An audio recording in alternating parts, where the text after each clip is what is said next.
Hello बच्चों, let's start with gravitation and this is the second video for that chapter. We are continuing. Last video में हम लोग ने last Kepler's third law तक पढ़ा था. I hope आप लोगों ने वो सब रिवाइज कर लिया है and अभी Kepler's third law तक अगर हम लोग ने समझ लिया है तो now we can move on further और न्यूटन्स लॉ ऑफ ग्रेविटेशन हम लोग समझने वाले हैं आज और उसके साथ दूसरे भी जो रिलेटेड कंसेप्ट्स है वो देखेंगे. So let's start.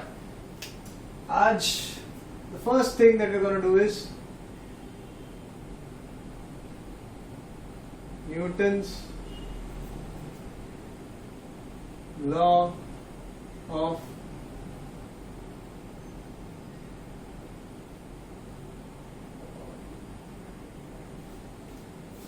gravitation. So Newton's law of gravitation क्या कहता है? So after studying a lot, after researching a lot, Newton ने एक कंक्लूजन निकाला कि भाई मैंने 10 एक्सपेरिमेंट किए तो सारे एक्सपेरिमेंट्स का एक ही रिजल्ट आया तो शायद ये एक लॉ ही होगा because every experiment is giving the same result. So you might consider कि भाई this must be the law of nature. तो न्यूटन ने फिर अपने सारे थॉट एक्सपेरिमेंट्स, प्रैक्टिकल एक्सपेरिमेंट्स करने के बाद ही arrived at a particular conclusion and उसको उसने लॉ बना दिया. और वो लॉ क्या कहता है? तो न्यूटन्स लॉ कुछ ऐसा आता है कि इमेजिन करो कोई भी दो ऑब्जेक्ट्स है आपके पास, ठीक है. ये ऑब्जेक्ट m1 है और ये ऑब्जेक्ट m2 है. मतलब m1 is the mass of this object, m2 is the mass of this object, ठीक है. ये दोनों का सेंटर ऑफ मास यहां पे होगा. सेंटर ऑफ मास एक ऐसा पॉइंट है जहां पे पूरे बॉडी का मास एक ही जगह पे कॉन्सेंट्रेटेड होता है. सो ये दोनों के सेंटर ऑफ मासेस है, ठीक है.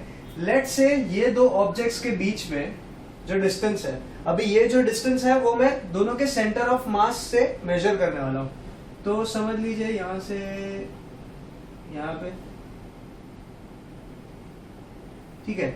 अब ये दोनों के सेंटर ऑफ मासेस के बीच के डिस्टेंस को मैं d बोलता हूं. दैट मीन्स दिस डिस्टेंस यहां से लेके यहां तक, ठीक है, ये डिस्टेंस d है.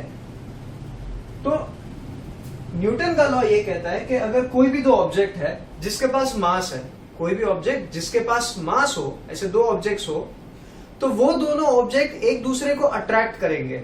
They will attract each other. तो इसका मतलब क्या है? ये जो मास है ये ऑब्जेक्ट ए है समझ लो, और ये ऑब्जेक्ट बी है. तो ऑब्जेक्ट ए ऑब्जेक्ट बी को अपनी तरफ अट्रैक्ट करेगा तो इसके ऊपर एक फोर्स एक्ट होगा इस डायरेक्शन में, और ये वाला जो ऑब्जेक्ट है ये भी इसको अपनी तरफ अट्रैक्ट करने का ट्राई करेगा. तो ऑब्जेक्ट ए के ऊपर एक फोर्स इस तरफ लगेगा. अभी ये दोनों फोर्स है तो इक्वली. कैसे? क्योंकि जितनी ताकत से ये इसको अपनी तरफ अट्रैक्ट कर रहा है उतनी ही ताकत से ये ऑब्जेक्ट भी इसको अपनी तरफ अट्रैक्ट करेगा. तो न्यूटन का लॉ इस अट्रैक्शन के बारे में है. उसने ऑब्जर्व किया कि अब जैसे कि अर्थ पे कोई भी चीज को मैं फेंकता हूं, मतलब छोड़ देता हूं, तो नीचे की तरफ जाती है. Why? Because the earth is attracting it towards itself, जिसको हम लोग ग्रेविटी बोलते हैं. तो न्यूटन ने इस अट्रैक्टिव फोर्स को स्टडी किया था और उसने ये बताया था कि दुनिया में कोई भी ऑब्जेक्ट होने दो, एनी ऑब्जेक्ट जिसके पास मास है, वो अपने दूसरे ऑब्जेक्ट को जो उसके आसपास होगा, जिसके पास मास होगा, उसको अट्रैक्ट करना ही करना है. तो ये जो फोर्स ऑफ अट्रैक्शन है ये किसके ऊपर डिपेंड करता है? न्यूटन ने ये दिखाया था. तो न्यूटन ने सबसे पहले ये बोला कि this force of attraction is directly proportional, this force of attraction is directly proportional to the product of the two masses. तो F is directly proportional to the product of two masses. मतलब क्या?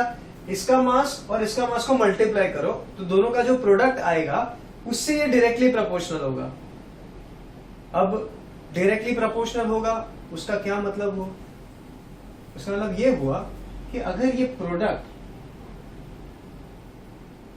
का value बढ़ता है, अगर ये product का value बढ़ता है तो इसका मतलब फोर्स का भी वैल्यू बढ़ जाएगा. प्रोडक्ट का मैग्नीट्यूड अगर बढ़ेगा तो फोर्स का मैग्नीट्यूड भी बढ़ जाएगा। अभी इससे मैं क्या समझाना चाहता हूँ, लेट्स से फॉर एग्जांपल इसका मास इज 5 kg, ठीक है, और ये दोनों ऑब्जेक्ट्स का मास 5 kg हम लोग ये अज्यूम कर लेते हैं, ठीक है। तो ये 5 इंटू 5 कितना हो जाएगा 25, ठीक है। तो जब दोनों का प्रोडक्ट 25 है, 25 kg स्क्वायर, तब ये फोर्स को वैल्यू हम लोग F1 बोलते हैं, ठीक है। या फिर हम लोग चलो न्यूटन में ही कंसिडर कर लेते हैं कि तब इस फोर्स का वैल्यू कुछ 100 न्यूटन के आसपास आता है। अभी आप सबको आई होप पता होगा कि force is measured in Newton's, ठीक है। तो जब दोनों का प्रोडक्ट 25 है तब फोर्स 100 था। अब समझ लो किसी एक का मास को मैं इंक्रीज कर देता हूं, M2 का मास को मैं 15 कर देता हूं, तो अभी दोनों का प्रोडक्ट क्या हो जाएगा, 5 इंटू 15 विल बी 75 हो जाएगा ये, ठीक है। 75 हो गया दोनों का प्रोडक्ट, 5 इंटू 15 विल बी 75। तो अभी प्रोडक्ट का वैल्यू पहले 25 था, अभी 75 हो गया, मतलब बढ़ गया। तो जब ये 75 होगा ना, तब ये शायद 300 भी हो जाए।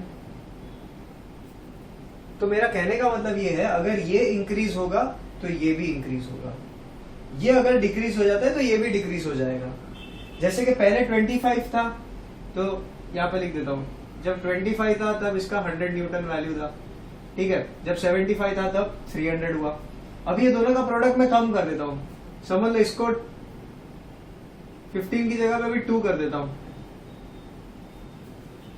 तो 5 इंटू 2 कितना हो जाएगा 10 हो जाएगा। तो अभी पहले 25 था, 25 के कंपैरिजन में 10 हो गया, मतलब कम हो गया प्रोडक्ट, तो फोर्स जो है वो भी कम हो जाएगा। तो पहले 100 था, फिर बाद में इंक्रीज हुआ 75 हो, तो ये 300 हो गया, अभी 10 हुआ तो ये शायद 20 न्यूटन हो जाएगा। वी डोंट नो, प्रोपोर्शनैलिटी है, इक्वल टू नहीं है, ठीक है। इक्वल टू होता तो मैं 300 इज इक्वल टू 75 लिखता था, जो कि गलत हो जाता था, बट प्रोपोर्शनैलिटी में चलता है। तो इसका मतलब ये है डायरेक्टली प्रोपोर्शनल, मतलब एक बढ़ेगा तो दूसरा भी बढ़ेगा। अब इसने दूसरी बात क्या कही, ये तो न्यूटन ने पहला सजेशन दिया था, ठीक है। अब दूसरी बात उसने डिस्टेंस के बारे में कहा था। हम लोग ने यहाँ पे जो डिस्टेंस लिखा है ना, ये d उसके ऊपर है। तो न्यूटन ने ये कहा था कि ये जो फोर्स है it is inversely proportional to the square of the distance between the two objects. अभी ये दोनों ऑब्जेक्ट के बीच में जो डिस्टेंस है उससे ये इनवर्सली प्रोपोर्शनल होगा ये फोर्स। मतलब क्या होगा इनवर्स प्रोपोर्शन, मतलब अगर एक इंक्रीज होता है तो दूसरा डिक्रीज हो जाएगा, और अगर ये डिक्रीज होता है तो ये इंक्रीज हो जाएगा। तो लेट्स से अगर पहले हम लोग डिस्टेंस को इंक्रीज करेंगे तो फोर्स डिक्रीज होगा, एंड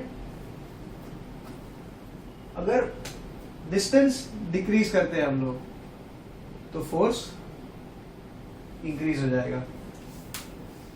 इनवर्स प्रोपोर्शन का मतलब यही हुआ, ठीक है।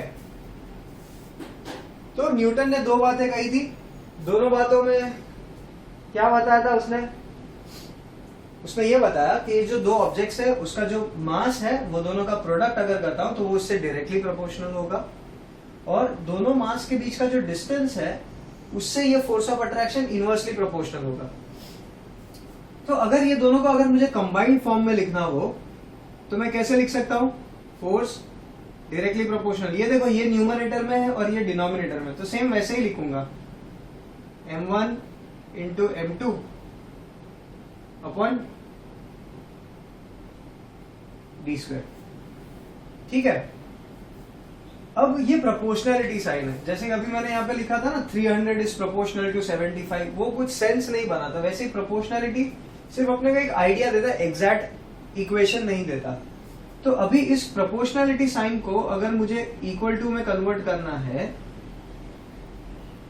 तो मैंने कल भी आपको बताया था कि हम लोग एक कांस्टेंट यूज करते हैं, तो यहां पे भी मुझे एक कांस्टेंट डालना पड़ेगा। तो ये चीज मैं वैसे का वैसा ही लिख दूंगा,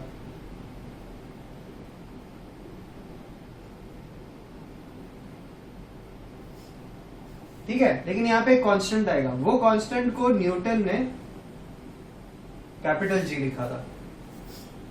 अब कैपिटल जी का मतलब क्या है यहाँ पे? कैपिटल जी का मतलब ये है दिस इज अ कांस्टेंट। देखो ये सारी चीजें तो पहले से ही थी, ये वो नया कांस्टेंट है, तो इसका नाम उसने दिया था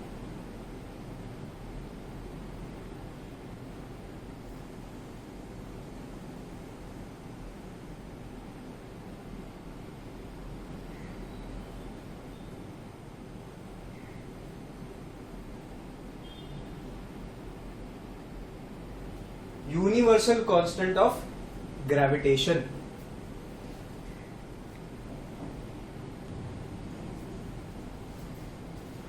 अब ये जो कैपिटल जी है इसको न्यूटन ने यूनिवर्सल कांस्टेंट ऑफ ग्रेविटेशन बोला था, और इसका कुछ वैल्यू भी है, एक specific, it is a number. Constant मतलब क्या है? एक नंबर ही है, तो उस नंबर का वैल्यू कितना है, क्या है वो नंबर, वो देखते हैं।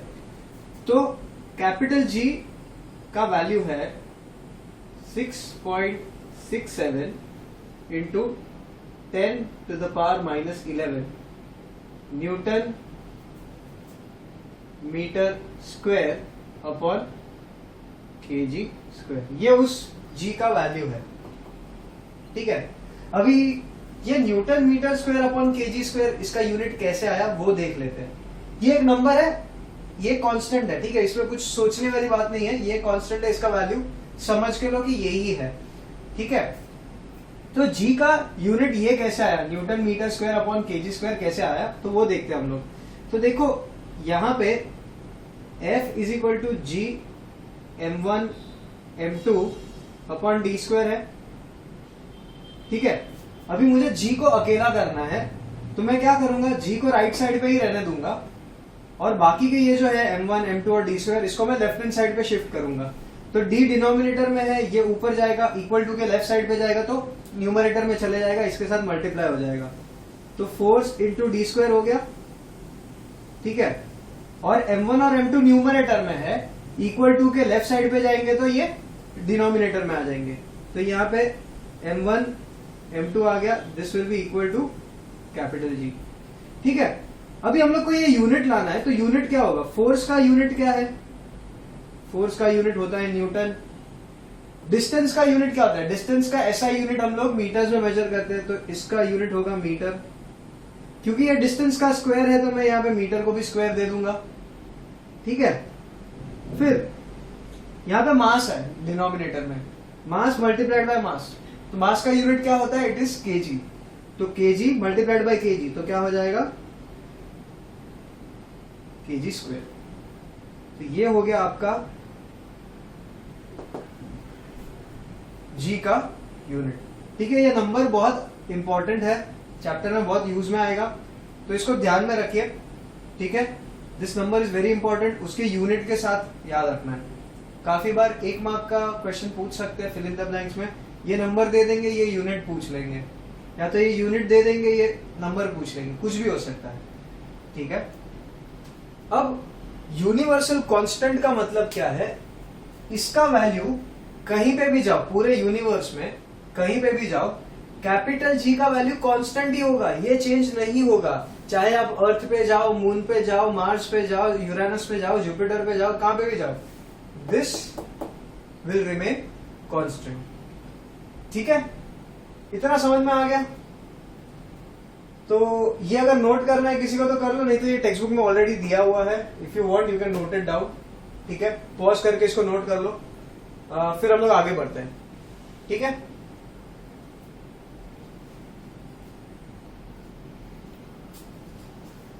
तो चलो अभी हम लोग फिर से इसको एक बार और समझ लेते हैं, फिर नेक्स्ट टॉपिक पे जाएंगे। तो न्यूटन ने ये कहा था कि force is directly proportional to the product of masses. तो मतलब अगर समझ लो दो छोटे छोटे ऑब्जेक्ट्स हैं, छोटे ऑब्जेक्ट्स है, उसका मास ज्यादा नहीं होगा, तो दोनों का मास अगर कम है तो फोर्स भी कम होगा। अगर दो बड़े ऑब्जेक्ट लेता हूं, ले बड़े बड़े, तो मतलब दोनों का मास भी ज्यादा होगा, तो दोनों का फोर्स ऑफ अट्रैक्शन भी ज्यादा होगा। This is the first statement का मतलब ये हुआ, ठीक है। डायग्रामेटिकली थोड़ा एक्सप्लेन करना था, इसलिए मैं वापस से समझा रहा हूं। अभी डिस्टेंस के हिसाब से बताता हूं। अगर समझ लो दो मैग्नेट्स है फॉर एग्जाम्पल, ये एक मैग्नेट है और ये एक मैग्नेट है। अभी दोनों के बीच में बहुत कम डिस्टेंस है और दोनों को पास में लाऊंगा तो क्या होगा, दोनों एक दूसरे को अट्रैक्ट कर लेंगे और चिपक जाएंगे, राइट। लेकिन अगर मैं दोनों मैग्नेट्स को बहुत दूर रखता हूं, मतलब एक मैग्नेट को इधर है और दूसरा मैग्नेट समझ लो मैं यहां पे कहीं पे रख देता हूं, ठीक है, तो ये मैग्नेट और ये मैग्नेट एक दूसरे को अट्रैक्ट कर पाएंगे क्या? Not possible, right. बहुत बहुत मुश्किल है, होगा ही नहीं अट्रैक्शन। क्यों ऐसा होगा? इट इज बिकॉज देखो यहां पे डिस्टेंस कम है, ठीक है, और यहां पे डिस्टेंस बहुत ज्यादा है, बड़ा डी, ठीक है। तो जब डिस्टेंस ज्यादा है तो फोर्स ऑफ अट्रैक्शन कम है, अट्रैक्शन हो ही नहीं रहा है, दोनों एक दूसरे को अपने तरफ अट्रैक्ट नहीं कर पा रहे, फोर्स नहीं लगा पा रहे, इसलिए फोर्स वीक हो जाता है, इसीलिए ये इनवर्सली प्रोपोर्शनल है, ठीक है। और यहां पे डिस्टेंस बहुत ज्यादा है तो फोर्स ऑफ अट्रैक्शन बहुत कम है, इसलिए अट्रैक्ट नहीं कर पा रहे। एंड यहाँ पे डिस्टेंस बहुत कम है, पास में ही है, तो अट्रैक्ट करना इजी है, बहुत ज्यादा फोर्स लगा सकते हैं एक दूसरे के ऊपर और फाइनली ये दोनों एक दूसरे को अट्रैक्ट कर लेंगे, चिपक जाएंगे एक दूसरे के साथ। समझ में आया ये? तो force is inversely proportional to distance. जितना डिस्टेंस ज्यादा होगा उतना फोर्स कम होगा, जितना डिस्टेंस कम होगा उतना फोर्स ऑफ अट्रैक्शन ज्यादा होगा।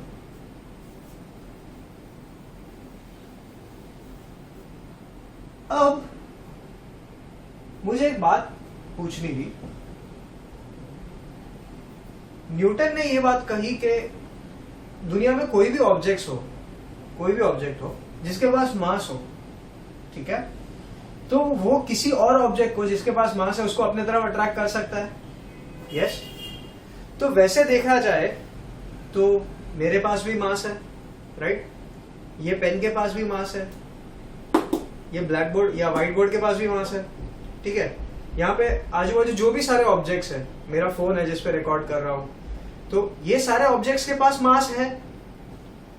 तो न्यूटन लॉ के हिसाब से हर एक मास दूसरे मास को अपने तरफ अट्रैक्ट करता है। तो वैसे तो अगर अट्रैक्शन फोर्स होगा तो एकदम चिपक जाना चाहिए। अभी ये जो पेन है इसको मैं अपने हाथ पे रखता हूं, ठीक है, ऐसे ऊपर, और छोड़ता हूं तो ये अर्थ के तरफ चला जाएगा, नीचे गिर जाएगा, मेरे हाथ में ऊपर नहीं चिपकेगा। सो कहने का मतलब मेरा यह है कि अगर ये ऑब्जेक्ट्स एक दूसरे को अट्रैक्ट नहीं कर रहे हैं, इन प्रैक्टिकल लाइफ नहीं कर रहे ना, जैसे कि हम लोग जब क्लासरूम में बैठते हैं तो क्लासरूम में हम लोग सब एक दूसरे के पास में बैठते हैं, राइट, तो हम लोग सब एक दूसरे से चिपक जाते हैं क्या? नहीं। वाई?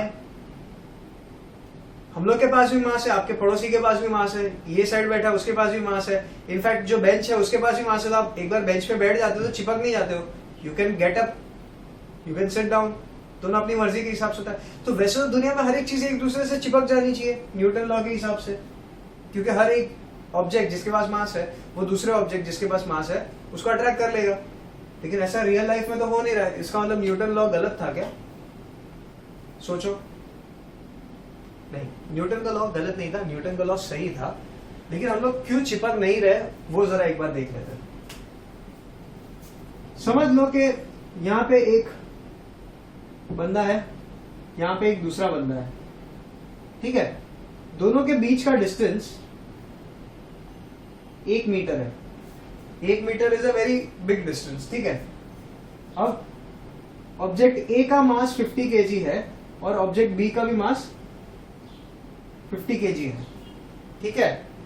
तो मुझे पता करना है कि ये दोनों का फोर्स ऑफ अट्रैक्शन कितना है। ये दोनों चिपकने चाहिए, ठीक है, तो दोनों के बीच में फोर्स ऑफ अट्रैक्शन तो होगा। पहले मैं पता करता हूं कितना होगा, तो वो ये वाले फॉर्मूला से हम लोग को मिलेगा। चलो हम लोग ये फॉर्मूला में ये वैल्यूज अप्लाई करके देखते हैं क्या आता है। तो F will be equal to capital G multiplied by M1। अभी M1 का वैल्यू क्या है? 50। M2 का वैल्यू क्या है? 50। तो यहाँ पे 50 मल्टीप्लाइड बाय 50 लिखूंगा अपॉन डिस्टेंस का स्क्वायर। अभी डिस्टेंस दोनों के बीच का 1 मीटर है, तो 1 मीटर का स्क्वायर, तो 1 का स्क्वायर, ठीक है। अब यहाँ पे G का वैल्यू हम लोग सब्स्टिट्यूट करेंगे तो क्या हो जाएगा? ये G का वैल्यू यहाँ पे सब्स्टिट्यूट किया तो मैं यहाँ पे लिख देता हूँ 6.67 इंटू 10 टू द पावर -11 आएगा, राइट। अभी ये डिनोमिनेटर में 1 स्क्वायर है, मतलब 1 का स्क्वायर 1 होता है, तो ना लिखो तो भी चलता है। तो फाइनल मेरा आंसर ये आना चाहिए, राइट। अभी इसका वैल्यू कितना होता है, 50 मल्टीप्लाइड बाय 50 करो इंटू 6.67 करो, कुछ तो एक बड़ा सा नंबर आएगा कुछ, ठीक है, समथिंग अराउंड 5 डिजिट का नंबर आएगा आपको, ठीक है। अब 4 या 5 डिजिट का जो भी नंबर रहेगा उसके साथ मल्टीप्लाइड बाय 10⁻⁻11 रहेगा और आंसर आएगा न्यूटन में आपका। यस,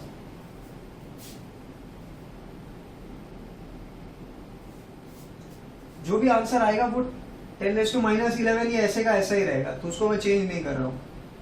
इसका मतलब ये होगा कि जो फोर्स ऑफ अट्रैक्शन इन दोनों के बीच में है वो 10⁻11 का पावर है। अब 10⁻11 का पावर का मतलब क्या हुआ, तो समझ लो ये नंबर 15,000 है फॉर एग्जांपल, मैं रफली बोल रहा हूं, मैंने कैलकुलेट नहीं किया है, मैं ऐसे ही बता रहा हूं। तो 15,000 इंटू 10⁻11, तो ये क्या नंबर क्या आता है देखते हैं। 10⁻11 है, मतलब डेसिमल यहाँ पे है, 15,000 का डेसिमल यहाँ पे है, तो मैं यहाँ पे लेके आता हूं, तो 1 2 3 और 4, 4 बार जंप किया मैंने, तो 1.5 हो जाएगा ये, ठीक है। डेसिमल यहाँ पे लाके छोड़ दिया। अभी 4 जंप किया तो यहां से मेरे को +4 करना पड़ेगा, तो 10⁻11 +4 करना पड़ेगा, तो ये क्या हो जाएगा, ये हो जाएगा 1.5 इंटू 10⁻7 हो गया न्यूटन। -7 न्यूटन, मतलब ये कितना नंबर है पता है। इसको अगर मैं कैलकुलेट करना हो ना तो मुझे जंप करना पड़ेगा। -7 है मतलब लेफ्ट साइड पे जंप करना है, कहां तक, 7 है, तो मैं 7 जंप्स करूंगा। तो देखो 1 2 3 4 5 6 और 7, जहां पे लास्ट जंप है वहां पे मेरा डेसिमल आ गया, और हर 2 जंप के बीच में एक 0 डालते जाऊंगा। तो ये मेरा नंबर क्या हुआ पता है, देखो डेसिमल, फिर यहाँ पे 1 2 3 4 5 6 0, 1 2 3 4 5 6 और बाद में 1 और 5। ये इतना छोटा नंबर है, 0.00000015 न्यूटन। अब जब आप लोग फिंगर लेके जमीन पे थोड़ा जोर से प्रेस करते हो ना, तो उसका फोर्स भी 5 न्यूटन होगा, कम से कम 5 न्यूटन से कम नहीं होगा, इतना तो होगा, इससे ज्यादा तो होगा ही होगा। 5 न्यूटन का फोर्स सिर्फ हम लोग की एक उंगली लगा सकती है, तो 5 न्यूटन के कंपैरिजन में ये फोर्स कितना छोटा है, समझ में आ रहा है। तो इतना छोटा फोर्स है ना कि हम लोग के ऊपर इसका कुछ असर ही नहीं होता, it is negligible for us for anything, ठीक है।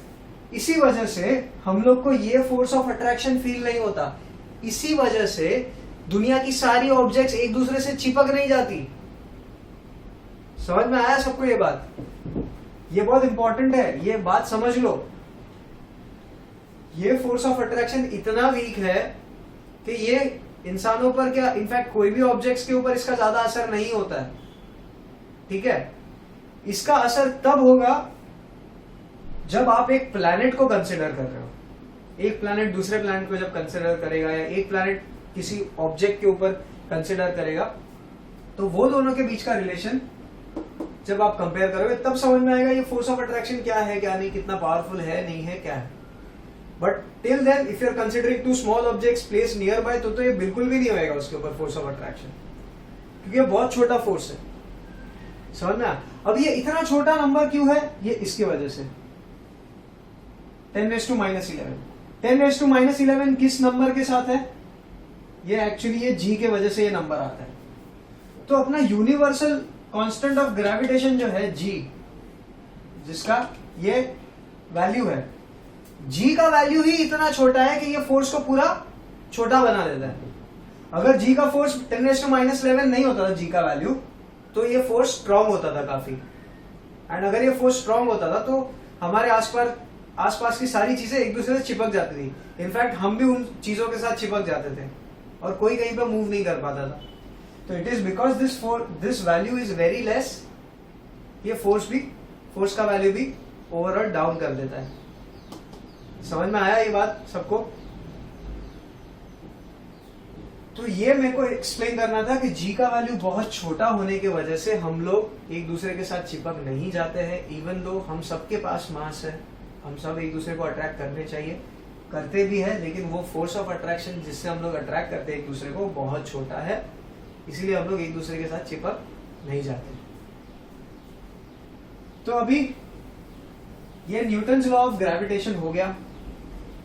अब एक सवाल आता है कि न्यूटन को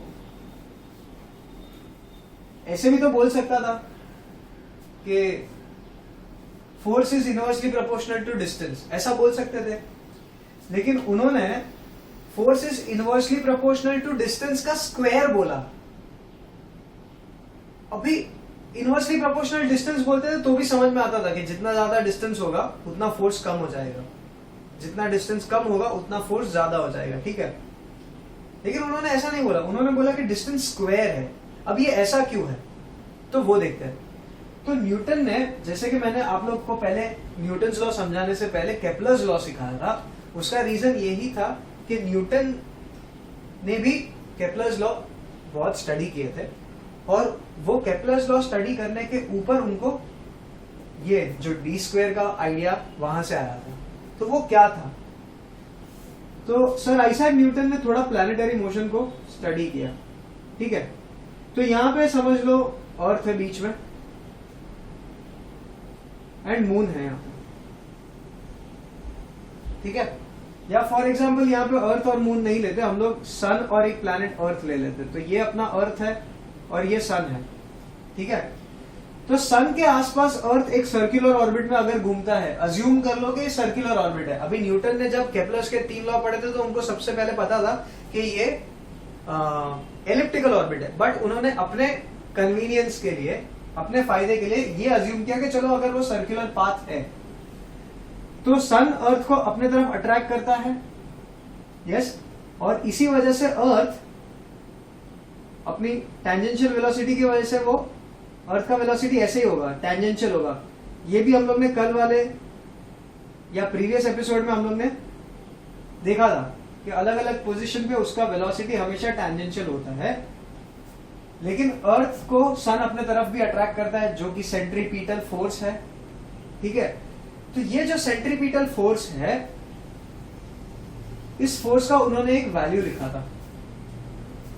तो सेंट्रीपिटल फोर्स का वैल्यू होता है mv²/r। तो r क्या था? बेसिकली ये उनका r था, इसको मैं स्मॉल r लिख देता हूं यहां, जो कि radius of the circular motion है, ठीक है। v उसका वेलोसिटी है, mass is the mass of the object, ठीक है। ये जो ऑब्जेक्ट है जो गोल घूम रहा है उसका मास, ठीक है। तो ये जो डायरेक्शन में फोर्स है, सेंट्रीपिटल फोर्स है, उसको कैलकुलेट करना है तो आप ये फॉर्मूला यूज कर सकते हो, ठीक है। अब उन्होंने एक और बात सोची कि हम सबको पता है कि speed is equal to distance upon time होता है, ये सबको पता है, speed is distance upon time. तो अगर ये ऑब्जेक्ट गोल घूम रहा है तो कितना डिस्टेंस कवर करेगा? ये वो सरकमफेरेंस जितना होगा उतना डिस्टेंस कवर करेगा, यस और नो? ये ऑब्जेक्ट अगर सर्कुलर मोशन में घूम रहा है तो ये सरकमफेरेंस के ऊपर घूम रहा है, राइट। तो जितना उसका सरकमफेरेंस होगा उतना वो डिस्टेंस कवर करेगा एक साइकिल में। तो डिस्टेंस की जगह पे मैं सरकमफेरेंस लिख सकता हूं। सरकमफेरेंस का फॉर्मूला क्या होता है? 2πr, ठीक है। और टाइम ऐसे का ऐसा लिख देता हूं। अभी टाइम की जगह पे मैंने कैपिटल टी लिखा है, इसका मतलब मैं टाइम पीरियड की बात कर रहा हूं। टाइम पीरियड वो टाइम होता है कि एक पूरा रेवोल्यूशन कंप्लीट करने के लिए जो टाइम लगता है उसको मैं टाइम पीरियड बोलता हूं। तो देखो, एक रेवोल्यूशन में ये एक ही बार सरकमफेरेंस को पूरा कवर करेगा, तो इसीलिए मैंने 2πr लिखा। अगर 2 बार करता होता तो 2πr इंटू 2 करता था, अगर 3 बार करता है तो इंटू 3 करता था। लेकिन इसने एक ही चक्कर मारा है, तो एक चक्कर मारने के लिए इसको जितना टाइम लगा उसको कैपिटल टी या टाइम पीरियड बोलते हैं, और एक चक्कर में उसने कितना डिस्टेंस कवर किया है? 2πr, ठीक है। तो तो ये कंसेप्ट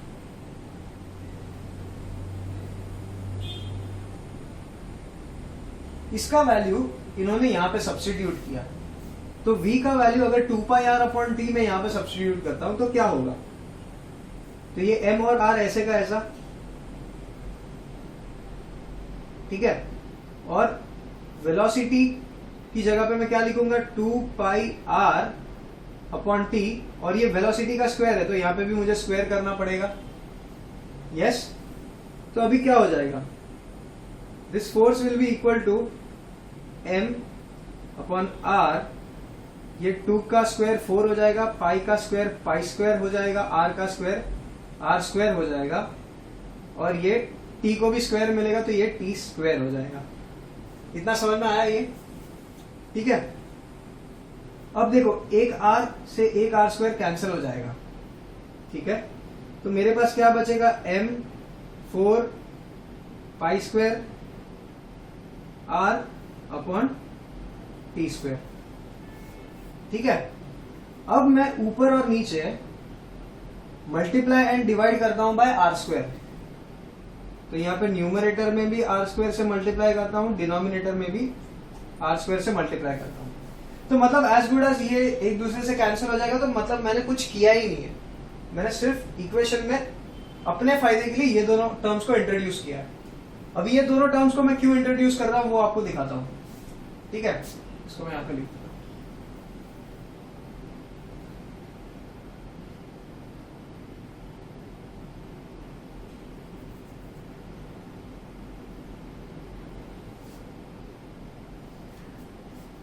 अब इसको ये मल्टीप्लाई करने से क्या हो जाएगा, देखो force will be equal to m/4 pi square r, m/4 pi square, ठीक है। ये r इस r स्क्वायर के साथ मल्टीप्लाई होगा तो r क्यूब बन जाएगा, तो इसको मैं यहां पे r क्यूब लिख देता हूं, ठीक है।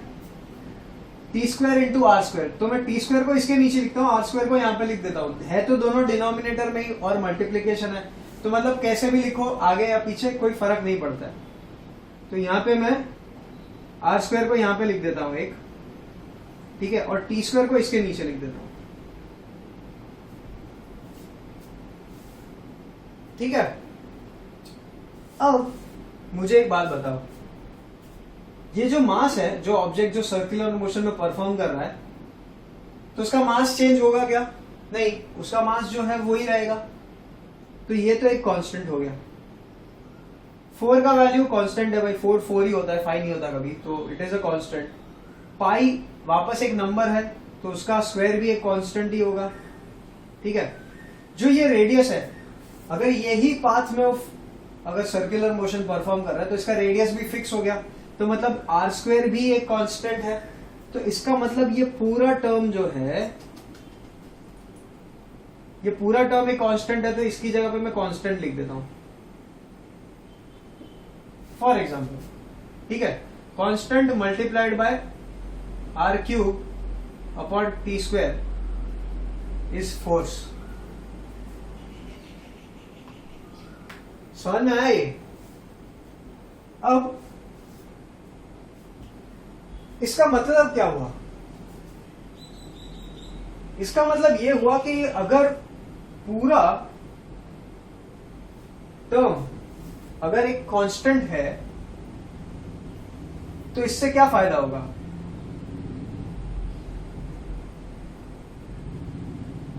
इसका मतलब ये जो सेंट्रीपिटल फोर्स है इसका बेनिफिट किसको होगा,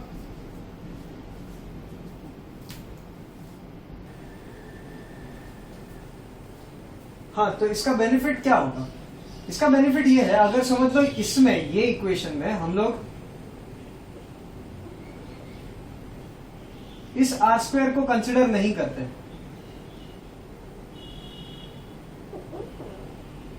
तो देखते हैं कि कौन से चीज एक्चुअल में चेंज नहीं हो रहा है। तो देखो मास कांस्टेंट रहेगा, इसीलिए उसको कांस्टेंट रखा है। 4 और पाई का वैल्यू दे आर नंबर्स, तो they don't change, they are constant, ठीक है। अब ये थोड़ा इसके ऊपर ध्यान रखते हैं कि r cube upon t square क्या है। R cube upon t square ये हम लोग को केप्लर्स थर्ड लॉ से मिला था। थर्ड लॉ में अगर हम लोग ने आपने प्रीवियस वीडियो देखा होगा तो उसमें मैंने लिखा था कि t square is directly proportional to r cube. तो इसका मतलब ये हुआ t square upon r cube will be equal to a constant. Kepler का थर्ड लॉ यही कहता है। तो t square upon r cube अगर एक कांस्टेंट है तो r cube upon t square भी एक कांस्टेंट होना चाहिए। ठीक है, सिर्फ इसको रेसिप्रोकल लिया है। तो अगर ये पूरा टर्म कांस्टेंट है, ऊपर का मास कांस्टेंट है, 4 कांस्टेंट है, पाई स्क्वायर कांस्टेंट है, तो इसका मतलब क्या हुआ, ये सारा ऑब्जेक्ट्स, ये सारे वेरिएबल्स सब एक कांस्टेंट के ऐसा बिहेव कर रहे हैं। तो that means force is inversely proportional to r square. देखो फोर्स न्यूमरेटर में है और आर स्क्वायर डिनोमिनेटर में, तो इसकी वजह से मैं बोल सकता हूं therefore force has to be inversely proportional to r square. देखो अगर यहाँ पे कांस्टेंट निकाल दूं तो ये प्रोपोर्शनलिटी साइन आ जाता है। कांस्टेंट को अगर निकाल दूं तो ये वापस प्रोपोर्शनलिटी में चला जाएगा। तो देखो ये फोर्स इसके साथ प्रोपोर्शनल कब है, जब बाकी सारी चीजें कांस्टेंट होगी। समझ में आया ये आपको? तो force is inversely proportional to r square. इससे न्यूटन को समझ में आया था कि आर जो कि डिस्टेंस है, ठीक है, उससे ये फोर्स इनवर्सली प्रोपोर्शनल है। और इनवर्सली है लेकिन वो तो ठीक है, लेकिन ये आर स्क्वायर से इनवर्सली प्रोपोर्शनल है। That is what is important. ये स्क्वायर का आइडिया उसको यहां से आया था।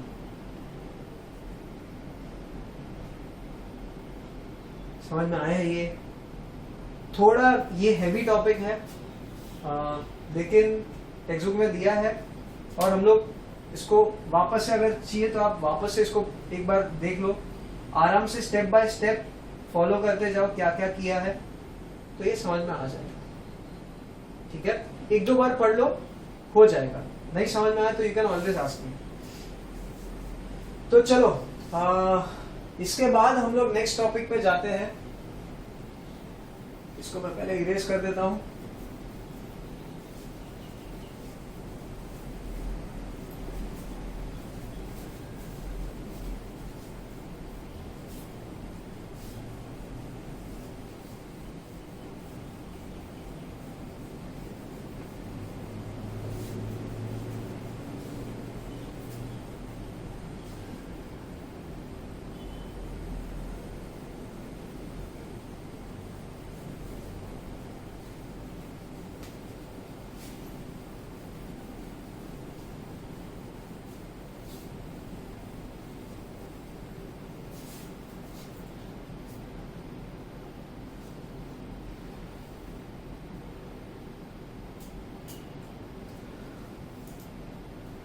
तो अभी हम लोग ने gravitational Newton's law of gravitation हम लोग ने समझ लिया, उसका इक्वेशन क्या है वो समझ लिया।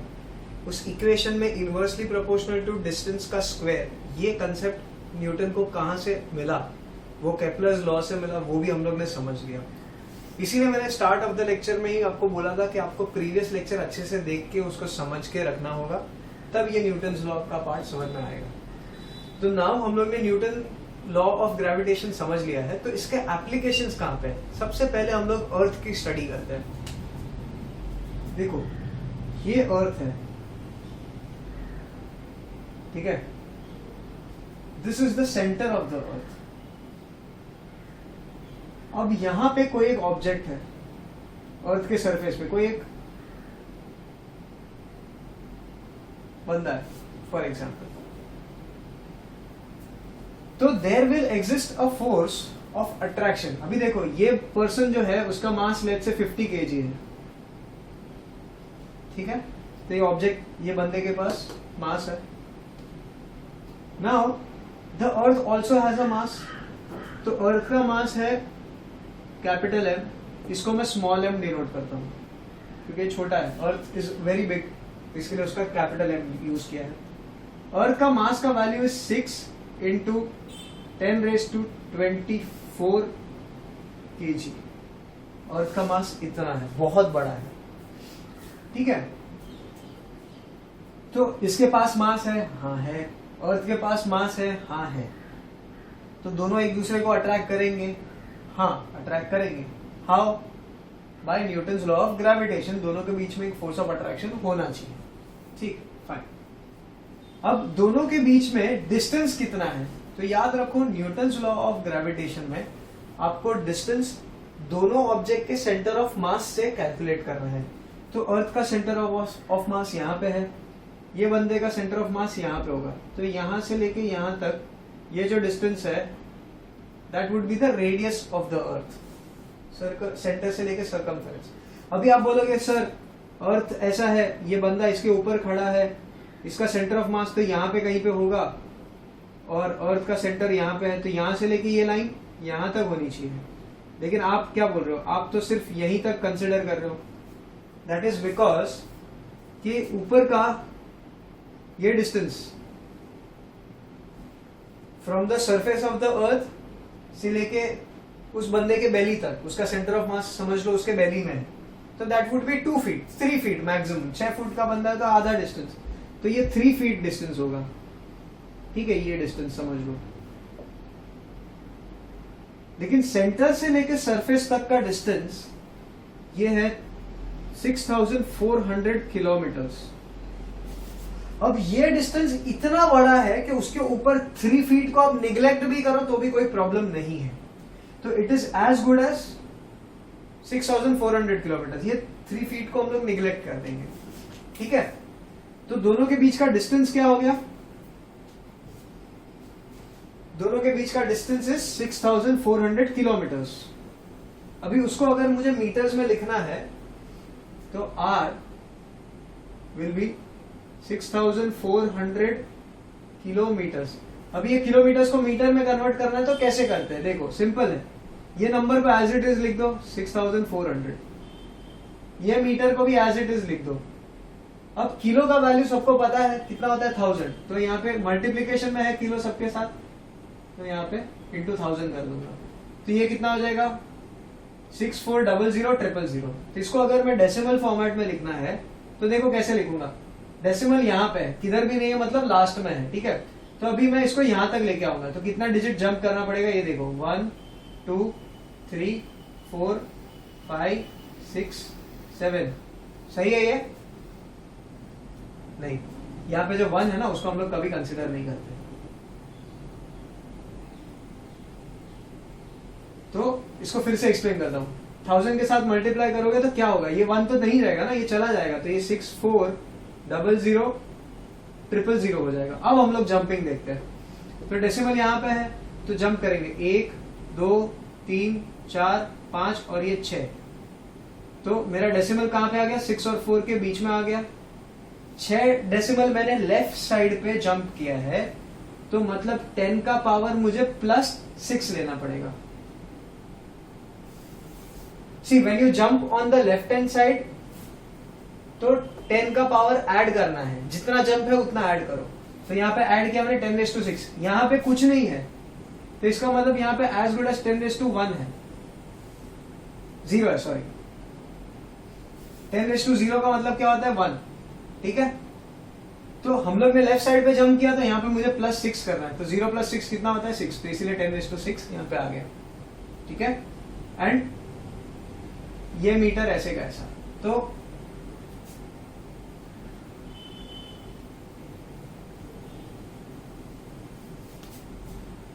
रेडियस का वैल्यू इज 6.4 इंटू 10⁻6 मीटर्स। छोटे m का value is 50 kg let's say. ठीक है, ये डिस्टेंस है। g का वैल्यू आपको पता है, what is the value of g? Capital G is 6.67 into 10 to the power -11 newton metre square upon kg square. ठीक है,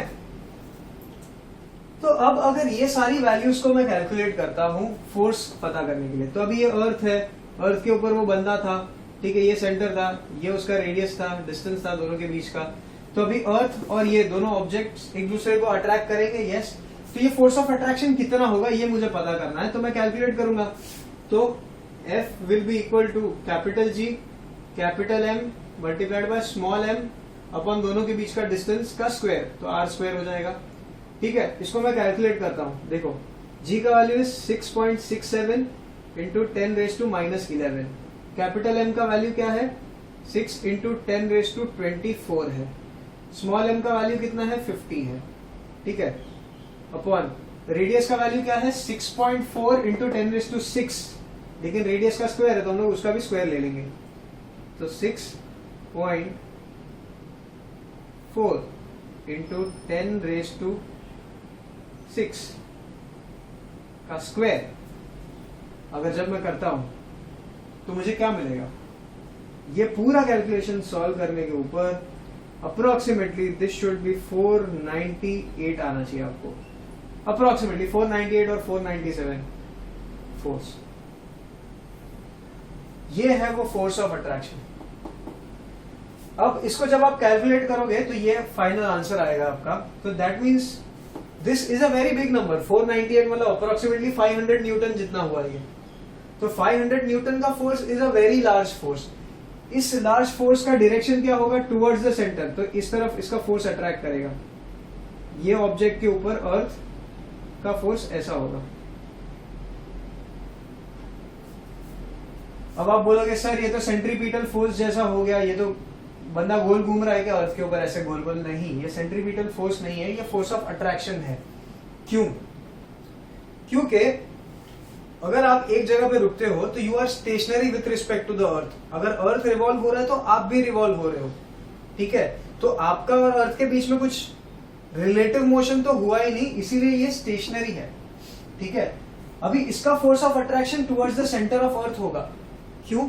because this is the force of attraction of the अर्थ, जो कि अर्थ का ग्रेविटी है। अभी आप भी अर्थ को, सो इसका मतलब ये हुआ कि ये जो ऑब्जेक्ट है, ये ऑब्जेक्ट अर्थ को अपने तरफ भी अट्रैक्ट करता है इस तरफ, और अर्थ भी इसको अपने तरफ अट्रैक्ट करता है। दोनों इक्वल फोर्सेस से एक दूसरे को अट्रैक्ट करते हैं। बट होता क्या है, समझ लो ये ऑब्जेक्ट जो कि एक बंदा है वो जंप करता है। ठीक है, तो ये अर्थ के सरफेस के ऊपर है, सरफेस के ऊपर है, उसने थोड़ा जंप किया, लेट्स से 2-3 फीट ऊपर हवा में गया, फिर वापस से ये बंदा नीचे आ जाएगा टुवर्ड्स द अर्थ। ऐसा क्यों होता है?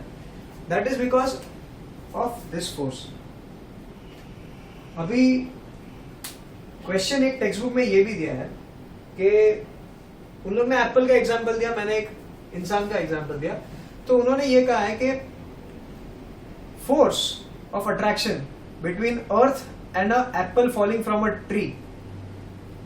इस फोर्स ऑफ अट्रैक्शन की वजह से क्या होता है? एप्पल अर्थ के सरफेस पे गिर जाता है, अर्थ उसको अट्रैक्ट करता है। लेकिन न्यूटन्स लॉ ये कहता है कि दोनों एक दूसरे को इक्वल फोर्स के साथ अट्रैक्ट करते हैं। तो अगर दोनों का फोर्स इक्वल है तो एप्पल अर्थ के ऊपर क्यों गिरता है, अर्थ एप्पल की तरफ क्यों नहीं जाता? तो उसका रीजन ये है कि उसका मास बहुत ज्यादा है, तो उसका रिलेटिव मोशन अपने को नहीं पता चलता। ठीक है, इसका मतलब ये नहीं कि अर्थ का मोशन हो रहा है, no no, earth is stationary. ठीक है, बिकॉज इसका मास बहुत ज्यादा है तो ये इसके तरफ अट्रैक्ट हो जाता है। ठीक है, तो सेम चीज इंसानों के साथ भी होता है। हम लोग जब जंप करते हैं तो we again come back and land on the earth. Why? Because earth का फोर्स ऑफ अट्रैक्शन और हमारा फोर्स ऑफ अट्रैक्शन है तो इक्वली, बट अर्थ का मास बहुत ज्यादा है, तो इसलिए हम लोग अर्थ की तरफ अट्रैक्ट हो जाते हैं। समझ में आया ये बात? ठीक है, now there is one more concept जो ये लॉ ऑफ ग्रेविटेशन के ऊपर ही डिपेंड करता है, which is about high tides and low tides. अब ये हाई टाइड लो टाइड क्या होता है? जब हम लोग बीच पे जाते हैं तो काफी बार बीच का पानी बहुत दूर रहता है, और कोई सोचेगा कि यार हम लोग लास्ट टाइम बीच में आए थे तो यहां तक पानी था, अभी तो एकदम दूर चला गया, ऐसे कैसे? दैट इज बिकॉज उस टाइम पे देयर इज लो टाइड। आप जब लो टाइड के टाइम पे जाओगे वहां पे तो होगा ये कि you will not be able to see the water where you usually used to see. मतलब जहां तक रहता था वहां तक नहीं रहेगा, दूर चला गया होगा और दरिया की तरफ चला जाता है, it goes towards the ocean. That is because of a unique thing. वो यूनिक थिंग ये है कि ये अर्थ है। ठीक है, यहां पे समझ लो मून है, दिस इज द अर्थ। ठीक है, तो अभी moon is more closer to this part of the earth. ठीक है, तो क्या होगा, मून यहां पे जो वाटर बॉडी रहेगा, ठीक है, उसको ये अपने तरफ अट्रैक्ट करेगा। Why? Because moon has mass, yes. यहाँ पे जो वाटर बॉडी है उसके पास भी मास है, हाँ है। तो दोनों के पास अगर मास है तो ये दोनों के बीच में न्यूटन्स लॉ ऑफ अट्रैक्शन की वजह से एक फोर्स ऑफ अट्रैक्शन होगा। अब इस फोर्स ऑफ अट्रैक्शन की वजह से मून उसको अपने तरफ अट्रैक्ट करता है। तो यहाँ पे पानी रहेगा, ऊपर मून है, तो पानी ऊपर की तरफ आने का ट्राई करेगा, ठीक है। तो इससे होगा क्या, यहां पे हाई टाइड्स हो जाएगा, हाई टाइड्स। और यहां पे अभी मून यहां पे है और इस पोजीशन और इस पोजीशन को देखो, मून का पोजीशन और यहां पे जो पानी है उसका पोजीशन 90 डिग्री एंगल पे है, ठीक है। तो इसीलिए यहां पे जो वाटर बॉडी होगा ना, वहां पे उस टाइम पे लो टाइड हो जाएगा, ठीक है। अब ये मून अर्थ के आसपास रिवॉल्व कर रहा है, तो लेट्स से अभी ये मून यहां पे आ गया, ठीक है। अब जब ये मून यहां पे आ गया ना, तो क्या होगा, अब ये मून यहां की वाटर बॉडी को अपनी तरफ अट्रैक्ट करेगा, तो यहां पे हाई टाइड आ जाएगा। एंड यहां की जो वाटर बॉडी है इसको ये अट्रैक्ट नहीं कर पाएगा, तो यहां पे वो टाइम पे लो टाइड हो जाएगा। This is the reason why अपने को दिन में 2 बार हाई टाइड और लो टाइड एक्सपीरियंस करने मिलता है, दिन में 2 बार। क्योंकि मून जब चक्कर लगाता है अर्थ के आसपास, उसके वजह से दिन में 2 बार आपको हाई टाइड और 2 बार लो टाइड एक्सपीरियंस करने मिलता है। दैट इज ऑल्टरनेटिवली, एक बार हाई टाइड आएगा, फिर थोड़ी देर बाद लो टाइड हो जाएगा, फिर बाद में वापस हाई टाइड आएगा, फिर वापस लो टाइड हो जाएगा। इसमें एक दिन आपका कंप्लीट हो जाता है, ठीक है। So this is about high tides and low tides, and ये भी न्यूटन्स लॉ ऑफ ग्रेविटेशन के वजह से होता है। This phenomenon is dependent on Newton's law, is based on Newton's law of gravitation.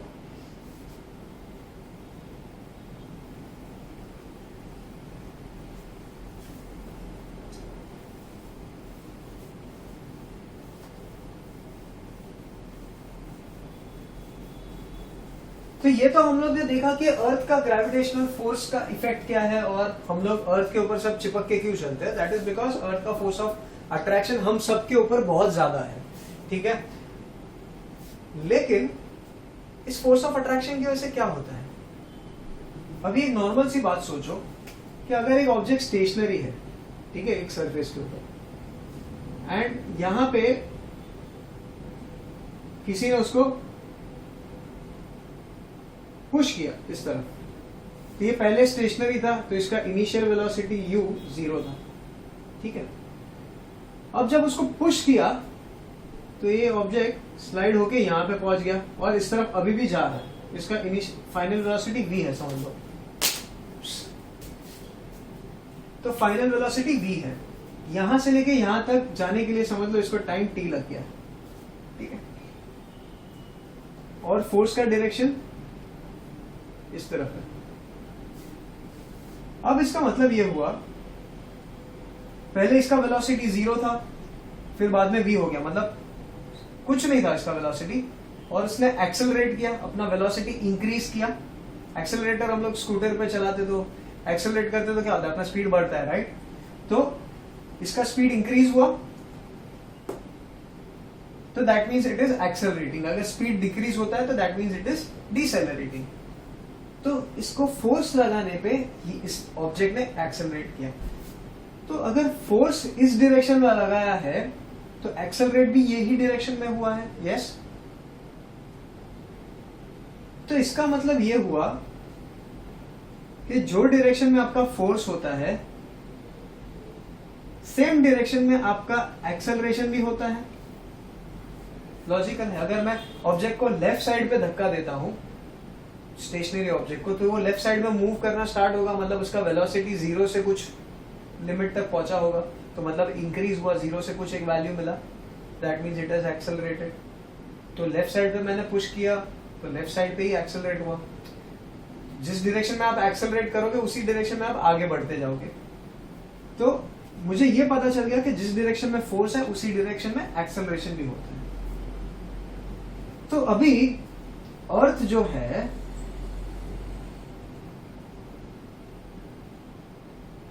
वो हर किसी बंदे को अपने सेंटर की तरफ अट्रैक्ट करता है। मतलब ये हर एक ऑब्जेक्ट, अर्थ के ऊपर जो भी ऑब्जेक्ट्स होंगे वो सभी ऑब्जेक्ट्स को अपने सेंटर की तरफ अट्रैक्ट करता है, सेंटर की तरफ खींचने की कोशिश करता है, चिपका के रखता है अपने को सरफेस पे।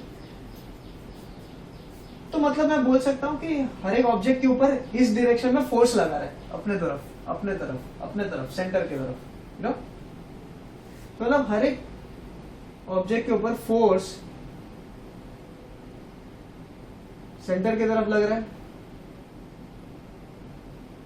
यस, सेंटर की तरफ फोर्स लग रहा है। तो क्या मैं बोल सकता हूं कि जिस डायरेक्शन में फोर्स है उस डायरेक्शन में एक एक्सेलरेशन भी होगा? भले हम लोग चिपक के खड़े हैं लेकिन हम लोग को एक फोर्स लगा के रखा है, तो वी आर एक्सेलरेटिंग इन अ वे। अगर हम लोग जंप करेंगे तो हम लोग नीचे की तरफ एक्सेलरेट करते हुए आएंगे। तो इसका मतलब ये जो सारे फोर्सेस है जो सेंटर की तरफ डायरेक्टेड है, उससे ही एक रिलेटेड एक्सेलरेशन भी है। जिस डायरेक्शन में फोर्स है वहां का एक्सेलरेशन होना ही है उसी डायरेक्शन में। तो ये जो एक्सेलरेशन है which is towards the centre of the earth, उसको हम लोग बोलते हैं small g, which is known as the acceleration due to gravity. इसका वैल्यू कितना होता है? 9.8 meters per second square. It is also an acceleration. समझ में आया इतना? ही जो एक्सेलरेशन का यूनिट होता है वही इसका यूनिट है। यूजुअली एक्सेलरेशन को हम लोग ए लिखते हैं। अभी ये अर्थ का एक्सेलरेशन है, इसके लिए उसको स्पेशल अल्फाबेट दिया है स्मॉल जी। समझ में आया ये? This is the earth's acceleration. Earth जो फोर्स लगा रहा है उस फोर्स का ये एक्सेलरेशन है। तो जैसे कि हम लोग को पता है फोर्स का formula is mass into acceleration, वैसे ही अर्थ के ग्रेविटेशनल अट्रैक्टिव फोर्स जो है उसका फॉर्मूला अगर लिखना हो तो मास मल्टीप्लाइड बाय ग्रेविटेशनल एक्सेलरेशन या फिर एक्सेलरेशन ड्यू टू ग्रेविटी। समझ में आया? ये force is equal to mg। अब एक लॉजिकली एक बात बताओ मुझे कि हम लोग जब वेइंग मशीन के ऊपर खड़े रहते हैं तो वो वेइंग मशीन के ऊपर जब हम लोग खड़े रहते हैं तो हम लोग अपना वेट डाउनवर्ड डायरेक्शन में अप्लाई करते हैं उस वेइंग मशीन के ऊपर। तो उस वेइंग मशीन के ऊपर जब हम लोग डाउनवर्ड डायरेक्शन में फोर्स लगाते हैं, अपना वेट लगाते हैं, अपना weight is actually a force जो हम लोग डाउनवर्ड डायरेक्शन में लगाते हैं, तो वो अपने को बता देता है कि भाई दिस इज योर वेट। ठीक है? तो अगर इमेजिन करो अगर ऐसा हुआ कि अर्थ ने कल से, मतलब अर्थ को कुछ बुरा लग गया, मैंने कुछ मस्ती किया, अर्थ को बुरा लग गया और अर्थ ने बोला कि कल से अभिषेक को अट्रैक्ट ही नहीं करना है। इसका मतलब कल सुबह जब मैं उठूंगा तो मैं एकदम सीलिंग के ऊपर चिपक गया हूंगा, मैं फ्लोट कर रहा हूंगा। क्यों? क्योंकि अर्थ ने बोल दिया कि भाई इसको अट्रैक्ट नहीं करना है अपने तरफ। तो that means I will be floating.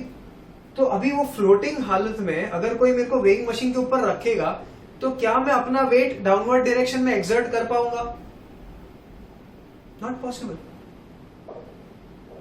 तो इसका मतलब अगर अट्रैक्शन नहीं है तो मेरा वेट भी नहीं। अगर अर्थ मुझे अट्रैक्ट नहीं करेगा तो मैं वेट एक्सर्ट नहीं कर पाऊंगा। अगर अर्थ ने बोल दिया कि इसको अट्रैक्ट नहीं करना है तो कल से मैं फ्लोट होना शुरू हो जाऊंगा।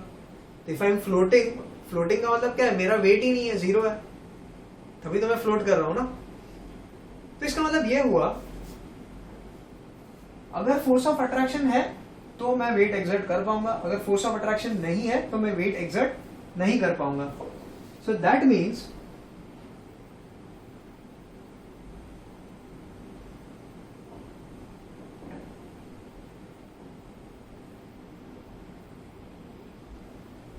ये वो फोर्स ऑफ अट्रैक्शन है अर्थ का, जो ये मेरा मास है, ये अर्थ का मास है, और ये हम दोनों के बीच का डिस्टेंस इज आर। ठीक है? तो हम दोनों के बीच में फोर्स ऑफ अट्रैक्शन है जो जिसकी वजह से अर्थ मुझे नीचे की तरफ खींच रहा है।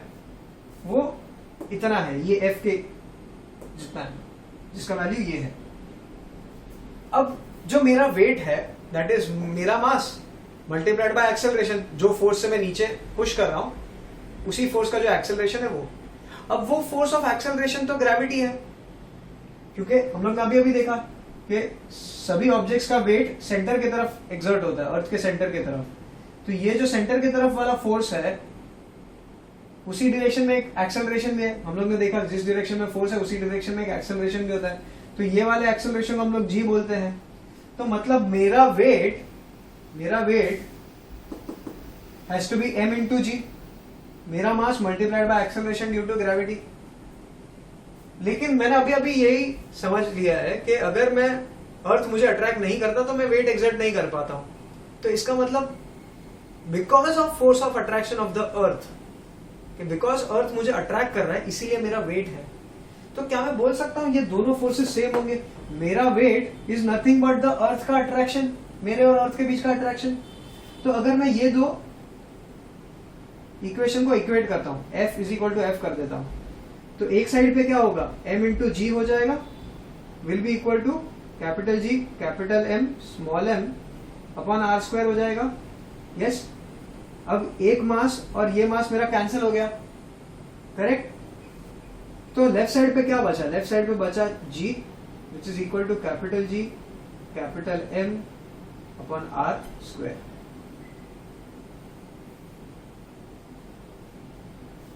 ये मुझे फॉर्मूला ग्रेविटी को कैलकुलेट करने में हेल्प करता है। ये जो ग्रेविटी का वैल्यू मैंने लिखा है ना, G is equal to 9.8 metres पर सेकेंड स्क्वायर, ये वैल्यू कहां से आता है? ये वैल्यू यहां से आता है।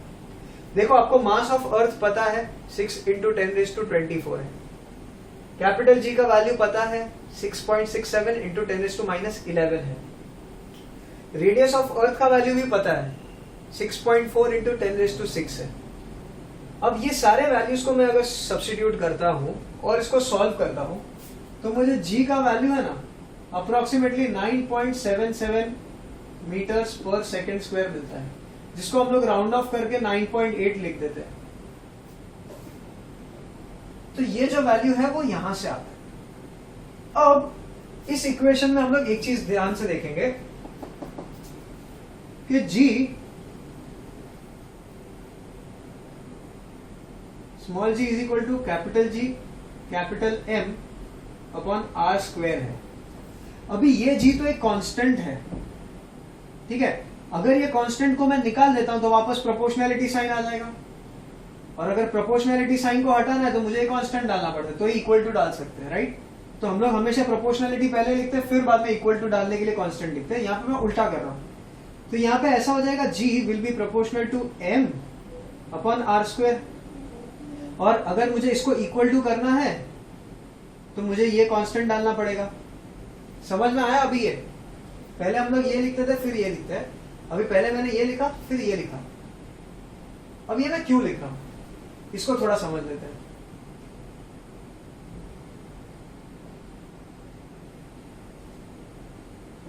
ये मैं इसीलिए लिख रहा हूं ताकि एक चीज हम लोग समझ में आ जाए कि ये मास न्यूमरेटर में है, G भी न्यूमरेटर में, मतलब ये दोनों कैसे प्रोपोर्शनल हुए?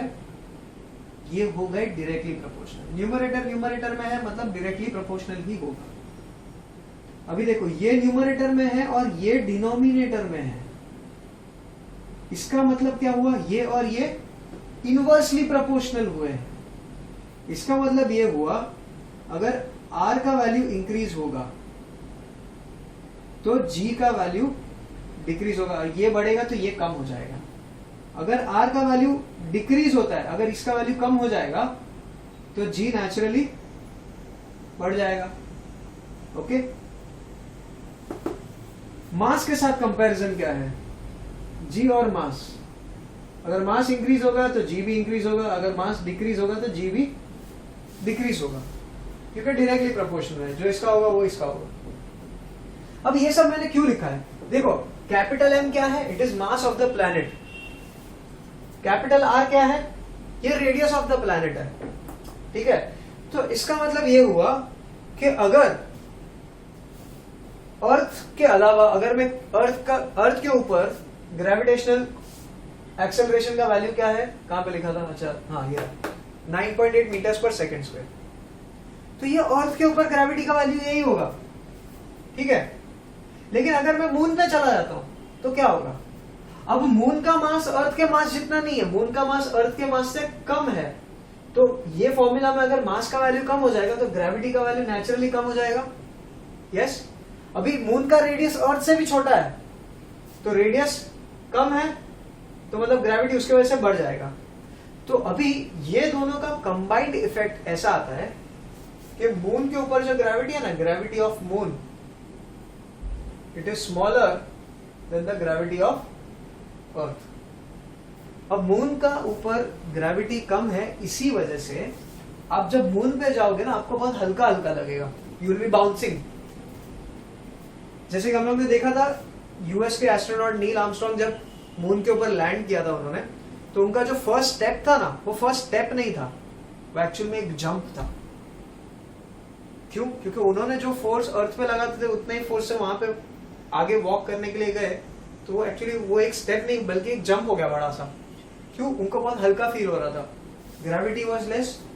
तो देखो weight is equal to mass into gravity, अगर ग्रेविटी कम हो जाएगा तो वेट भी आपका कम हो जाएगा, करेक्ट। अब जब मून पे ग्रेविटी कम है तो वहां पे आपका वेट भी कम होगा, नेचुरल सी बात है।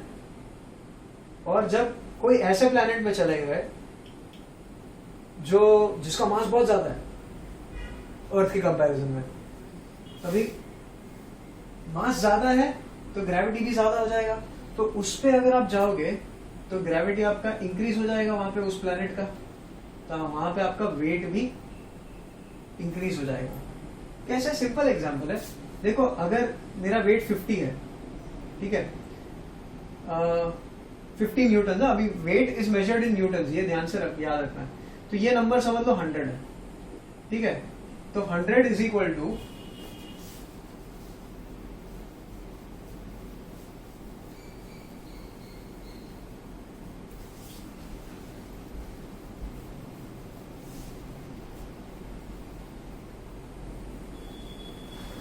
अभी मैं समझ लो ये नंबर 100 है, तो 100 इज इक्वल टू 20 इंटू 5 है, ठीक है। अभी समझ लो ये जी का वैल्यू है और ये मास का वैल्यू है। अभी जी का वैल्यू इंक्रीज हो जाएगा, 5 की जगह पे 10 हो गया, तो ये क्या हो जाएगा 20, ये तो ऐसे का ऐसा ही है, 5 की जगह पे 10 हो गया है, तो क्या हो जाएगा ये 200 हो गया कि नहीं। तो इसका मतलब अगर ग्रेविटी इंक्रीज हुआ 5 से 10 हुआ तो वेट भी 100 से 200 हो जाएगा, तो ग्रेविटी बढ़ेगा तो वेट भी आपका बढ़ जाएगा। अभी कम कर देते हैं, 5 से समझ लो 1 हो गया, तो ये 100 से क्या हो जाएगा 20 हो गया, तो मतलब ग्रेविटी 5 से 1 हुआ, कम हो गया, तो वेट भी आपका 100 से 20 हो जाएगा। समझ में आया ये? वेरी सिंपल, ठीक है। इससे हम लोग को एक बात और समझ में आती है कि वेट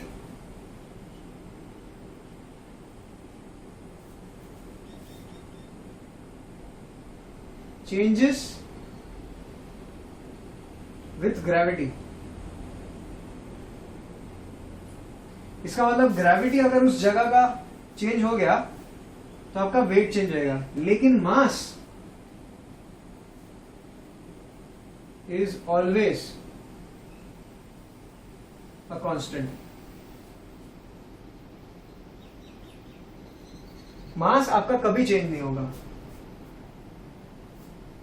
वेट अलग अलग प्लैनेट पे अलग अलग आएगा आपका, लेकिन जो आपका मास है वो कोई भी प्लैनेट पे जाओ आप उतना ही रहेगा, ठीक है। तो इससे हम लोग ने वेट और मास के बीच का डिफरेंस हम लोग ने समझ लिया कि मास तो चेंज नहीं होता है, वेट लेकिन चेंज हो जाता है। तो हम लोग जब कॉमनली कोई अपने को पूछता है कि भाई तेरा वेट कितना है, तो हम लोग बोलते हैं भाई मेरा वेट 50 kg है। दैट इज एक्चुअली रॉन्ग, ठीक है। Weight is equal to a force. Weight एक अपना एक्चुअली एक फोर्स है जो हम लोग हमेशा नीचे के डायरेक्शन में, डाउनवर्ड डायरेक्शन में एक्सर्ट करते हैं। तो अगर वेट एक फोर्स है तो वेट का यूनिट क्या होना चाहिए? वेट का यूनिट वही होना चाहिए जो फोर्स का है, विच इज न्यूटन। तो अगर वेट का यूनिट न्यूटन है तो हम लोग केजी में क्यों बोलते हैं? न्यूटन में बोलना चाहिए। उसका एक रीजन है कि हर बंदा एक साइंस का स्टूडेंट नहीं होता है, ठीक है। तो अभी प्रॉब्लम क्या हो ना, देखो, weight is equal to mass multiplied by gravity, ठीक है, मास मल्टीप्लाइड बाय ग्रेविटी। तो मास का यूनिट क्या होता है? केजी होता है। ग्रेविटी का वैल्यू कितना होता है? 9.8 होता है, ठीक है। मैं 9.8 ही कंसिडर कर रहा हूं कांस्टेंट वैल्यू। अब ट्रिक यहां पे ही है। तो अभी वेट मेरा, मास अगर समझ लो मेरा 50 केजी है, तो यहां पे 50 केजी डालता हूं, तो मेरा वेट कितना होगा? 50 इंटू 9.8 करना पड़ेगा, ठीक है।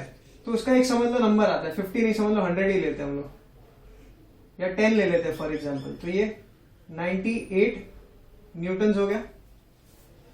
तो अभी मुझे जब आलू लेने जाना है and I want 10 KG of आलू, मास इज 10 केजी, ठीक है। तो मैं सब्जी वाले को ये थोड़ा ना बोलूंगा भैया मेरे को 98 न्यूटन आलू दे दो। वो बोलेगा यार धंधे के टाइम पे टाइम पास नहीं चाहिए, वो अपने को आलू फेंक के मार के भगा देगा। तो प्रॉब्लम ये हो जाता है, ठीक है। तो actually the problematic factor is ये जी का वैल्यू, ठीक है। तो हम लोग जब बोलते हैं ना कि भैया मुझे 10 किलो आलू चाहिए, मतलब हम लोग उसको ये कहना चाह रहे हैं कि 10 किलोग्राम्स ऑफ मास, जितना वेट एक्सर्ट करेगा तेरे वेइंग मशीन के ऊपर, उतने वेट का मुझे आलू दे दे। समझना है? अभी ये सब चीजें हम लोग भैया लोगों को एक्सप्लेन करने बैठेंगे तो वो सब सब्जी वाले भैया अपने को मार के भगा देंगे।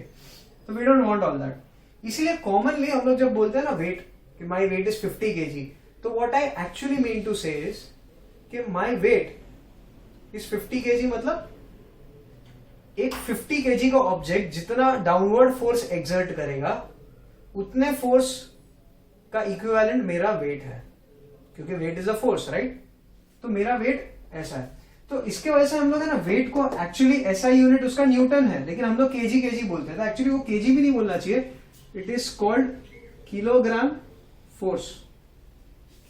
किसी ने पूछा आपका वेट कितना है, मैं बोलूंगा 50 किलोग्राम फोर्स। 50 केजी एफ बोलना चाहिए, लेकिन हम लोग एफ भी नहीं बोलते, ठीक, बोलना चाहिए आइडियली बट नहीं बोलते, इट्स ओके, क्योंकि अभी कॉमन है, सब लोग इसी बात में समझ जाते हैं। तो अभी 50 kgf मैंने बोला, 50 kgf का मतलब क्या है? मैंने 50 kg तो बोल दिया है, लेकिन 9.8 का मल्टीप्लीकेशन का फैक्टर मैं नहीं बता रहा हूं उसमें। लेट्स से फॉर एग्जांपल अगर मैं एक दुकानदार के पास जाता हूं, अभी वो समझ लो बाय चांस दुकानदार पढ़ा लिखा है, साइंस का ग्रेजुएट है, अपने पापा की दुकान पे बैठता है, संभालता है, उसको मैं जाके बोलूंगा भैया मेरे को 98 न्यूटन के आलू दे दो, तो वो बोलेगा अच्छा ठीक है। तो पहले वो क्या करेगा, वो लेगा 98 न्यूटन डिवाइड बाय 9.8 करेगा, तो ये 1 जा 10 जा, तो समझ जाएगा अच्छा 10 केजी, तो उसको समझेगा अच्छा 10 केजी ऑफ उसको आलू चाहिए। अभी ये उसने मेंटली कैलकुलेशन किया या कैलकुलेटर पे करेगा, क्यों? क्योंकि उसको पता है वो एक साइंस स्टूडेंट है। लेकिन जो नॉर्मल बंदा रहेगा वो भी बोलेगा भैया ये क्या है, क्या चाहिए, वो इज्जत से बोलो। तो ये प्रॉब्लम हो जाता है। तो बेसिकली ये प्रॉब्लम कहां से आ रही है? जी के साथ। अभी देखो इसको मल्टीप्लाई करता हूं ना तभी ये 98 आता है। अगर मैं नहीं किया, मैंने बोल दिया भाई सिर्फ 10 kgf ही चाहिए, मैं बोल दूंगा उसका 10 kgf मास दे देगा, मतलब 10 kg आलू दे दो, मतलब 10 kgf बोल रहे हैं हम लोग, तो चुपचाप 10 kg आलू दे देगा मेजर करके, तो उसको मगजमारी ही नहीं है। तो ये जो यूनिट्स है 10 kgf न्यूटन, ये इसके वजह से है। 9.8 को हम लोग मल्टीप्लाई नहीं कर रहे, तो मल्टीप्लीकेशन रोज रोज कौन करेगा? अभी कोई बोलेगा मेरे को पाव किलो चावल दे दो या पाव किलो दाल दे दो, तो पाव किलो मतलब 0.25 kg, उसको मैं 9.8 से मल्टीप्लाई करूंगा तो और गंदा कुछ तो कैलकुलेशन नंबर आएगा, तो कुछ नहीं देगा, बोलेगा मेरे पास है ही नहीं, आप जाओ, चले जाओ दुकान से जाओ, ऐसा बोलेंगे। तो हम लोग ये बताते ही नहीं है, हम लोग सिर्फ मास की बात करते हैं। समझ में आया ये? तो ये है आपका मास और वेट का डिफरेंस, ठीक है। बेसिक मास आपका चेंज नहीं होगा, वो 250 ग्राम है तो वो 250 ग्राम ही रहेगा, 50 किलो है तो 50 किलो ही रहेगा, लेकिन आपका वेट जो है न्यूटन्स में वो चेंज हो सकता है। ठीक है, so today we have done Newton's law of gravitation. Newton's law कहां से आया, अर्थ का gravitational force of attraction, earth का acceleration due to gravity, gravity कहां से आता है, उसका वैल्यू क्या है, उसके फॉर्मूलाज क्या है, and the last thing that we understood was acceleration due to gravity and the difference between mass and weight. ठीक है, तो आज के लेक्चर के लिए इतना ही हम लोग करते हैं। होपफुली आपको ये सब समझ गया हो। Please prepare this, read your text books, देखो आज मैंने कहां तक कवर किया है, उसको रिवाइज करके रखो। Before my next lecture will again start, तो आई होप कि आप उस टाइम उस लेक्चर को देखने से पहले ये 2 लेक्चर्स आपने देख लिए हो। ठीक है, थैंक यू।